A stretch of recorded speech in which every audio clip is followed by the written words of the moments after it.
नमस्कार बच्चों, संस्कृत की ऑनलाइन क्लास में आपका स्वागत है। देखिए बच्चों, हम लोग आज आपकी पाठ्य पुस्तक संस्कृत का षष्ठम पाठ समुद्र तटः उसको पढ़ने जा रहे हैं। समुद्र तटः। बच्चों, आप लोगों ने कभी समुद्र तट की यात्रा की है बच्चों? तो लीजिए, अगर आपने यात्रा की है तो अच्छी बात है, नहीं तो हम लेके जाते हैं आपको इस समुद्र तट की यात्रा पर। बच्चों, कक्षा षष्ठम की संस्कृत जो पाठ्य पुस्तक है उसका षष्ठम पाठ समुद्र तट।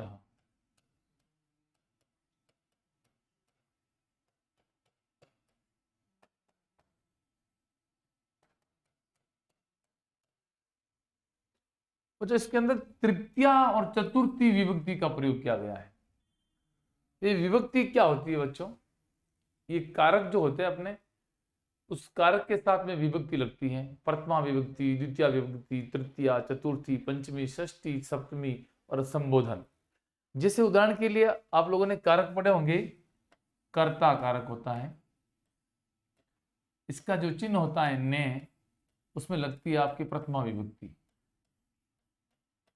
बच्चों, दूसरा जो कारक होता है कर्म, उसका चिन्ह होता है को, और विभक्ति जो उसकी होगी वो द्वितीय होगी। तीसरा कारक जो होगा करण, के द्वारा या से होगा, इसमें होगी बच्चों तृतीया विभक्ति। और चौथा जो अपना कारक है संप्रदान, इसमें बच्चों के लिए इसका चिन्ह है और विभक्ति लगेगी आपकी चतुर्थी। इस प्रकार से अपादान में पंचमी, संबंध में षष्ठी और अधिकरण में सप्तमी, संबोधन में अष्टमी। तो बच्चों, आज जो हमारा जो ये पाठ है वो इस करण कारक और संप्रदान कारक यानी कि तृतीया और चतुर्थी विभक्ति पर आधारित ये लेसन है आपका, और इस लेसन का नाम है समुद्र तट। तो बच्चों, इस समुद्र तट की कहानी को, इस पाठ को हम लोग आगे बढ़ते हैं। आइए आप और हम मिलकर के इसका संस्कृत से हिंदी में ट्रांसलेशन करते हुए, इसका हिंदी में अनुवाद करते हुए इस पाठ को आगे बढ़ाते हैं। तो लीजिए बच्चों, देखिए सबसे पहले इसका पाठ परिचय क्या है। बच्चों, प्रस्तुत पाठ में तृतीया विभक्ति और चतुर्थी विभक्ति के पदों के प्रयोग से द्वारा चित्र के माध्यम से समुद्र के तटों का वर्णन किया गया है। बच्चों, आप लोगों ने कभी पिकनिक में या समुद्र तट की सैर की होगी तो आपको उनका अनुभव होगा। यदि आपको उनका अनुभव नहीं है तो आज हम इस पाठ के माध्यम से समुद्र तट की सैर का अनुभव कराते हैं। भारत में अनेक सुप्रसिद्ध समुद्र तट हैं। उनमें मुंबई, गोवा, कोच्चि, कन्याकुमारी आदि अत्यधिक प्रसिद्ध समुद्र तट हैं। इन समुद्र तटों पर देश और विदेश के हजारों सहस्त्रों पर्यटक भ्रमण करने के लिए आते हैं। और इस पाठ में भारत के एक समुद्र तट का चित्र भी दिया गया है, जहां अनेक बालक विभिन्न प्रकार की क्रीड़ा कर रहे हैं। देखिए बच्चों, इस चित्र को देखिएगा, जो बिल्कुल स्पष्ट रूप से आपके सामने दिखाई दे रहा होगा। यहाँ पे खूब सारी गाड़ियां हैं, वाहन हैं, बच्चे खेल रहे हैं, समुद्र तट के अंदर क्रीड़ा का आनंद ले रहे हैं। तो लीजिए, इसको संस्कृत माध्यम से इस पाठ को हम शुरू करते हैं। एषः समुद्र तटः। बच्चों, एष जो शब्द है इसका तात्पर्य होता है यह समुद्र तट है। अत्रः जनाः। बच्चों, अत्र का मतलब होता है यहां, जना का मतलब होता है लोग, पर्यटनाय, पर्यटनाय का मतलब होता है घूमने के लिए। बच्चों, इसके अंदर तृतीया विभक्ति का प्रयोग हुआ है, और मैंने अभी बताया था तृतीया विभक्ति और चतुर्थी विभक्ति का प्रयोग इसमें होगा। तृतीया का प्रयोग जो होता है वो होता है आपके करण कारक में, और उसकी जो उसका चिन्ह होता है से या के द्वारा। और बच्चों, चतुर्थी का जो प्रयोग होता है वो होता है संप्रदान में, के लिए, संप्रदान में के लिए। तो यहाँ घूमने के लिए चतुर्थी संप्रदान का प्रयोग हुआ है। पर्यटन, पर्यटनायन, घूमने के लिए, आगच्छन्ति आते हैं। फिर से इस लाइन का यहां से वापस देखेंगे। एष समुद्र तटः, यह समुद्र का तट है। अत्र जना पर्यटनाय आगच्छन्ति, यहाँ लोग घूमने के लिए, भ्रमण करने के लिए आते हैं। आगे समझे, आगे बढ़ते हैं। केचन तरंगेय क्रीडन्ति, केचन कुछ लोग क्या करते हैं, केचन किसके लिए आया, लोग, कुछ लोग, तरंगेय लहरों के साथ में, तरंगेय लहरों से, क्रीडन्ति खेलते हैं। तरंगे में कौन सी विभक्ति का प्रयोग हुआ, तृतीया से या के द्वारा, लहरों के द्वारा या लहरों से क्रीडन्ति खेलते हैं। ओके, बढ़ते हैं आगे। केचन, यहां पे बच्चों मिस प्रिंट है अपनी पुस्तक के अंदर, इसको सुधार लीजिएगा, ये न नहीं है, जना, जना, ठीक है ना बच्चों। केचन जना नौका भी, कुछ लोग नौकाओं से, यहां पे नौकाओं से यानी कि कौन सी विभक्ति का प्रयोग हुआ है, तृतीया का, करण कारक। नौकाओं से जल विहारम कुर्वन्ति, जल क्रीड़ा करते हैं, जल विहार करते हैं, नौका में बैठ जाते हैं। आपने भी कभी हमारे राजस्थान में कभी किसी झील का सैर किया होगा, आप झीलों की नगरी उदयपुर में घूमने के लिए अपने स्कूल का, विद्यालय का टूर जब होगा कभी, या आपने किया होगा तो उसमें देखा होगा, तो वहां पर झीलों के अंदर, जैसे नक्की झील है माउंट आबू के अंदर, फतेह सागर झील है, तो इस प्रकार से पिछुला झील है उदयपुर में, हमारे यहाँ जोधपुर के अंदर भी एक झील है, वहां पर भी नौकाएं होती है, नौका विहार होता है। तो बच्चों आपने भी कभी नौका विहार का आनंद लिया होगा। तो वहां पे जो कुछ लोग क्या करते हैं, जल विहार करते हैं नौकाओं के द्वारा। तेसु केचन, और उसमें से कुछ, कंदुकेन क्रीडन्ति, कंदुक, बच्चों कंदुक का मतलब होता है, ये जो शब्द है ना आपके लिए वेरी इंपॉर्टेंट है, क्योंकि आप जब खेलते हो तो किससे खेलते हो, गेंद से। तो बच्चों कंदुक का मतलब होता है गेंद। तो कुछ लोग गेंद के द्वारा क्रीडन्ति यानी खेलते हैं। बालिका, बालका च, बालिका, बालिका का मतलब लड़की, बालिका और बालक, च यानी और, बालिका और बालक, बालुका भी, बालुका भी, बालुका कहते हैं बच्चों बालू रेत को, और बालुका गृहम, बालू रेत से, बालू रेत के द्वारा, बालू का ग्रह यानी कि रेत का घर, रचयंती बनाते हैं। बच्चों आपने भी कभी कभी ऐसा है जो क्रीड़ा की होगी, ऐसा खेल खेला होगा कि जब समुद्र के किनारे जो मिट्टी होती है, बालू होता है, जो रेत होती है, उससे आप कभी आपने यह घर बनाया होगा। तो बच्चे वहां पर भी इस प्रकार से बालू का ग्रह बनाते हैं। और क्या होता है, समुद्र के किनारे कभी कभी हवा की झोंके से लहरें आती है। तो बच्चों जब लहरें आती है तो क्या होता है, देखिएगा मध्य मध्य यानी कि बीच बीच में तरंगा, वो लहरों के द्वारा, बालू का गृहम, वो रेत से बना हुआ घर, प्रवाहांती, उसको प्रवाहित करके बहा करके ले जाती हैं। ऐसा कीड़ा प्रचलती एव, इसी प्रकार से ये कीड़ा, ये खेल प्रचलती एव, चलता ही है।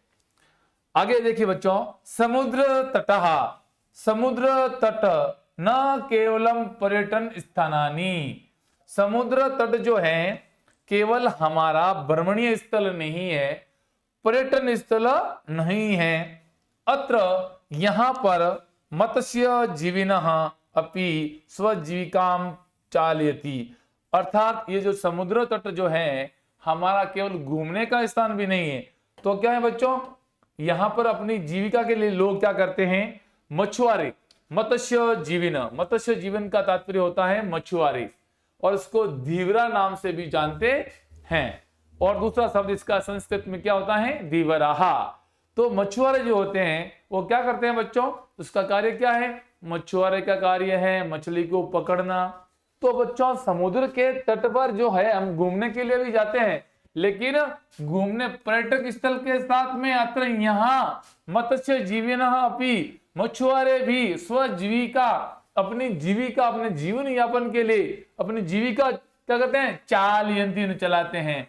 तो यहाँ पर इस समुद्र तट में मछुआरे अपना जीवन भी चलाते हैं। तो बच्चों इस प्रकार से हमने ये जो संस्कृत गद्यांश दिया था इसका हिंदी अनुवाद मैंने आपको समझाया। अब इसके कुछ शब्दार्थ देखिएगा। एष, यह, समुद्र तटः, समुद्र का किनारा। अत्र का तात्पर्य होता है बच्चों यहां। जना का तात्पर्य होता है बच्चों लोग। पर्यटनाय, इनका तात्पर्य होता है बच्चों घूमने के लिए। केचन, कुछ लोग। तरंगे का अर्थ होता है बच्चों लहरों से। और क्रीडंती का अर्थ होता है बच्चों खेलते हैं। नौका भी, नावों से। कंदुके, गेंद से। और बालुका भी का अर्थ होता है रेत से। बच्चों यहाँ पे जो सारे शब्दार्थ आ रहे हैं लहरों से, रेत से, गेंद से, नावों से, या फिर के लिए, घूमने के लिए, है ना। तो ये यहाँ पे तृतीय और चतुर्थी विभक्ति का प्रयोग अपन को स्पष्ट रूप से दिखाई दे रहा है। रचयंती का तात्पर्य होता है बच्चों बनाते हैं, निर्माण करते हैं। प्रवाहयंती, बहा ले जाते हैं। मत्स्य जीविनन, मछुआरे। और इसी का वापस इसका हिंदी जो अनुवाद दे रखा है उसको ध्यान से सुनिएगा। यह समुद्र का किनारा है, यहाँ लोग घूमने के लिए आते हैं। कुछ लोग यहाँ लहरों के साथ में खेलते हैं और कुछ लोग नावों के द्वारा जल विहार, पानी में घूमना और क्रीड़ा करना, वो उसको जल विहार कहते हैं बच्चों, वो करते हैं। उनमें से कुछ लोग गेंद से खेलते हैं। लड़कियां और लड़के रेत के द्वारा, रेत का क्या बनाते हैं बच्चों, घर बनाते हैं। और बीच बीच में लहरों के, रेत के घर को लहर जो होती है, लहर वो बहा के ले जाती है उसको, और यह खेल चलता ही रहता है। फिर से घर बनाना, फिर लहरें आती हैं उसको बहा ले जाती हैं। समुद्र के किनारे केवल यहाँ पे हम पर्यटन या भ्रमण के स्थान नहीं है ये, यहाँ मछुआरे अपनी जीवी को उपार्जन के लिए, अपनी जीविका चलाने के लिए यहाँ मछलियों को पकड़ते हैं, अर्थात अपनी जीविका वो भी वो चलाते हैं।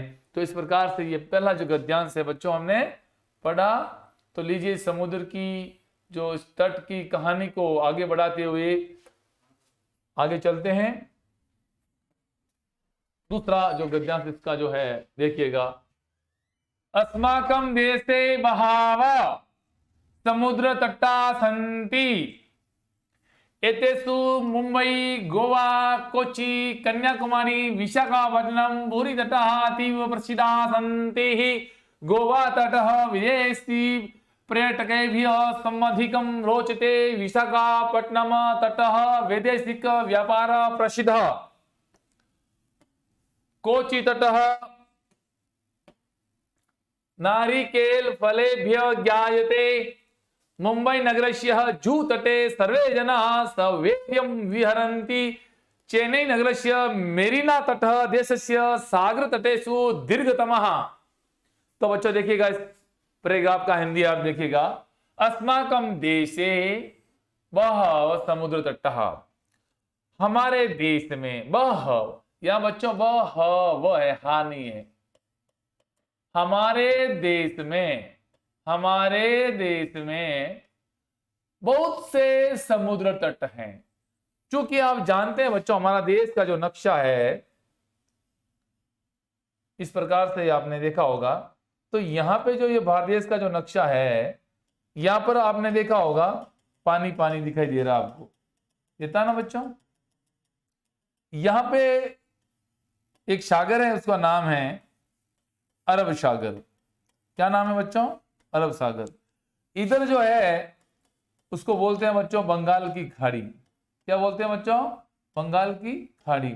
और जो इधर नीचे है उसको हिंद महासागर के नाम से जानते हैं। ये आपने एसएसटी की जो बुक्स है उसके अंदर आपने देखा होगा, या आपको एसएसटी वाले सर आपको बताएंगे। तो लीजिए बच्चों, इस भारत देश के जो है ना, इस भारत देश में बहुत सारे समुद्र के तट हैं। एतेषु मुंबई, गोवा, इसमें बंबई और गोवा, कोची, कन्याकुमारी, विशाखापट्टनम, पुरी तटः अतीव प्रसिद्ध, बहुत ही अत्यधिक प्रसिद्ध है। कौन कौन से तट है? मुंबई, गोवा, कोची, कन्याकुमारी, विशाखापट्टनम और पुरी तट बहुत प्रसिद्ध है ये। और देखिएगा गोवा तट, जो गोवा का तट है, हमारा एक भारत का छोटा सा राज्य है गोवा, वो विदेशी पर्यटक के भी हो, विदेशी पर्यटकों के लिए, पर्यटक कहते हैं बच्चों जो घूमने के लिए आते हैं ना, जो लोग, उसको पर्यटक के नाम से जानते हैं। यदि आप लोग मान लीजिए कहीं अपने भारत देश में या विदेश में घूमने के लिए जाएंगे, तो आप मान लीजिए अमेरिका जा रहे हो घूमने के लिए, तो आप इंडियन पर्यटक कहलाओगे, भारतीय पर्यटक कहलाओगे। तो विदेशी जो पर्यटक आते हैं, सम अधिकम रोचते, उनको बहुत ज्यादा अच्छा लगता है। क्या अच्छा लगता है भैया? ये गोवा का तट विदेशी पर्यटकों को बहुत ही अच्छा लगता है। और विशाखापट्टनम का जो तट है, विशाखापट्टनम, वो बच्चों विदेशी विदेशी व्यापार के लिए प्रसिद्ध है। बच्चों ये जो समुद्र के द्वारा व्यापार होता है, आपको पता होगा, तो समुद्र के द्वारा, समुद्र में जहाजों के माध्यम से हम लोग विदेशी माल को यहाँ हम भारत के अंदर लेके आते हैं। तो जो विशाखापट्टनम जो हमारा बंदरगाह है और उनका जो तट है, वहां पर विदेशी व्यापार के लिए वो विशाखापट्टनम बहुत ही प्रसिद्ध बंदरगाह है, प्रसिद्ध तट है। तो बच्चों बताइए कौन सा तट जो है, समुद्र का तट विदेशियों को अच्छा लगता है? तो गोवा का तट। और कौन सा तट विदेशी व्यापार के लिए प्रसिद्ध है? विशाखापट्टनम का तट। अगला देखिए बच्चों, कोच्चि तट। कोच्चि का जो तट है वो नारिकेल शब्द का अर्थ होता है नारियल, फलेवियल, नारियल के फलों के लिए ज्ञायतेन जाना जाता है। बच्चों मुझे इस प्रश्न का उत्तर दीजिएगा, नारियल के फलों के लिए कौन सा तट जाना जाता है? कोच्चि का तट। मुंबई नगर के जुहू तटे। बच्चों मुंबई नगरी का एक तट है, उसका नाम है जुहू। क्या नाम है बच्चों? जुहू। सर्वे जना, और वहां पर सभी लोग, जना का तात्पर्य होता है बच्चों लोग। सवेरम मतलब बिना किसी रोक टोक के, बिना किसी रोक टोक, स्वेरम अपनी इच्छा के अनुसार, विहरंती न घूमते हैं, भ्रमण करते हैं। तो बच्चों बताइए ऐसा कौन सा तट है जहां लोग बिना रोक टोक घूमते हैं? तो वो अपना है कौन सा? जुहू तटे। कहां पे है? मुंबई नगर में। नेक्स्ट बच्चों देखिएगा, चेन्नई नगर से मेरीना तट। अरे भैया चेन्नई को पहले किस नाम से जानते थे? मद्रास के नाम से जानते थे। वहां का जो मेरीना तट है ना बच्चों, वो देशस्य सागर तटेशु, देश के, अपने भारत देश के जितने भी सागर के तट हैं उसमें सबसे लंबा, सबसे बड़ा है, दीर्घतम है, सबसे लंबा, सबसे बड़ा है भैया। आगे समझ में आपको? तो लीजिए अब आप इसके जो कुछ शब्दार्थ हैं वो देखिएगा। अस्माकम यानी हमारा या हमारे, देशे यानी देश में, बहव बहुत से, एतेषु इनमें, अतीव बहुत ही, रोचते। बच्चों रोचते शब्द का अर्थ होता है अच्छा लगता है। नारिकेला नारियल, स्वेरम यानी अपनी स्वेच्छा के अनुसार, अपनी इच्छा के अनुसार, यानी बेरोक टोक, दीर्घतम सबसे बड़ा। तो ये इनके शब्दार्थ है, इनका फिर से हिंदी अनुवाद आपके सामने दे रखा है।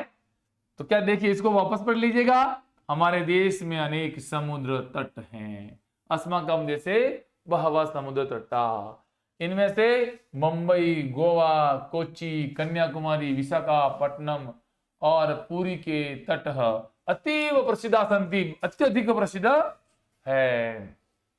फिर गोवा तट विदेशी पर्यटक भी समाधिक रोचते। गोवा का तट विदेशी पर्यटकों यानी कि सैलानियों को अत्यधिक अच्छा लगता है। और विशाखापट्टनम का तट विदेशी व्यापार के लिए, किसके लिए? विशाखापट्टनम का तट विदेशी व्यापार के लिए प्रसिद्ध है। किसके लिए प्रसिद्ध है? विदेशी व्यापार के लिए प्रसिद्ध है। तो बच्चों देखिएगा, ये विशाखापट्टनम के बारे में हमने पढ़ा है कि विदेशी व्यापार के लिए प्रसिद्ध है। और कोच्चि का जो तट है वो नारियल के फलों के लिए जाना जाता है। और बंबई नगरी का जो जुहू तट है वहां पर सभी लोग बिना किसी के रोक टोक घूमते हैं। और चेन्नई नगर का बच्चों मेरीना तट जो है वो देश के समुद्री तटों में सबसे लंबा सबसे बड़ा तट है। तो लीजिए बच्चों, अब आगे हम बढ़ते हैं, अगले पैराग्राफ को, अगले गद्यांश को पढ़ने जा रहे हैं। ध्यान दीजिएगा। भारतस्य त्रिसु दिशासु समुद्री तटा सन्ति अस्माद् एव कारणात् भारतदेशः प्रायद्वीप इति कथ्यते। पूर्व दिशायां बंगोपसागरः, दक्षिण दिशायां हिंद महासागरः, पश्चिम दिशायां च अरब सागरः अस्ति। एतेषां त्रयाणामपि सागराणां संगम कन्याकुमारी तटे भवति। अत्र पूर्णिमायाः चंद्रोदयः सूर्यास्त च युगपदेव द्रष्टुम शक्यते। बहुत अच्छी बात बताइए, देखिएगा। भारतस्य त्रिषु दिशासु, भारत की तीनों दिशाओं में। तो बच्चों देखो, इसको आगे बढ़ाते हैं हम लोग। यहाँ पे आपके जो भारतस्य तटेषु, भारत के कितने तट हैं बच्चों, हमने आपको पहले भी बताए थे कि भारत के जो नक्शा बना के बताया था, जो ये भारत देश का जो नीचे वाला पार्ट है, यहाँ पे अरब सागर है, बंगाल की खाड़ी है, यहाँ पे हिंद महासागर है। तो भारतस्य त्रिषु दिशासु, सबसे जो ऊपर की दिशा है बच्चों वो उत्तर दिशा कहलाती है, नीचे वाली दिशा दक्षिण दिशा, और ये पश्चिम और ये पूर्व दिशा होती है बच्चों। तो भारत की त्रिषु दिशासु, तीनों दिशाओं में समुद्र तटा संति, समुद्र तट हैं। तो देखिए यहाँ पे एक कौन सा है आपके, अरब सागर, बंगाल की खाड़ी और हिंद महासागर।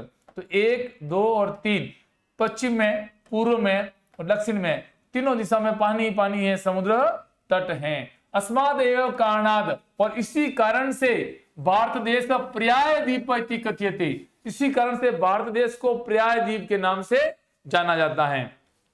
और बच्चों देखिएगा, पूर्व दिशायां बंगोपसागरः, पूर्व दिशा में बंगाल की खाड़ी, दक्षिण दिशा में हिंद महासागर, बच्चों देखो मैंने बताया था आपके, और पश्चिम दिशायां च अरब सागर, और बच्चों पश्चिम दिशा में, ये पश्चिम दिशा में अरब सागर है, ये बंगाल की खाड़ी है आपके, और बच्चों यह हिंद महासागर हैं। एतेषां त्रयाणाम अपि सागराणाम, इन तीनों सागरों का भी संगम, जो मेल होता है, संगम होता है, वो कन्याकुमारी तटी भवती। कहाँ होता है बच्चों, कन्याकुमारी के तट पर इनका संगम होता है। और बच्चों इसकी इंपॉर्टेंट बात देखिए, अत्र यहाँ पूर्णिमाया चंद्रोदय, पूर्णिमा के दिन, जब पूर्णिमा जो हमारे जो मास महीना जो होता है भारतीय महीने, उसकी जो अंतिम तिथि होती है उसको पूर्णिमा के नाम से जानते बच्चों। और पूर्णिमा के दिन चंद्र उदय, चंद्रमा का उदय और सूर्यास्तम और सूर्य का अस्त होना, ये दोनों युगपदेव द्रष्टुम शक्यते है। ये दोनों युगपदेव, दोनों ही एक ही साथ में, युगपद का मतलब एक ही साथ में, द्रष्टुम ने देखने को, शक्यता मिलता है, या हम लोग देख सकते हैं। तो इस प्रकार से बच्चों देखिएगा, ये हमारा पहाड़ जो है आज संपूर्ण कंप्लीट हो गया है, और पाठ का नाम था समुद्र तट। तो लीजिए बच्चों, इसके जो प्रश्न उत्तर हैं हम नेक्स्ट क्लास में करेंगे। तब तक के लिए नमस्कार।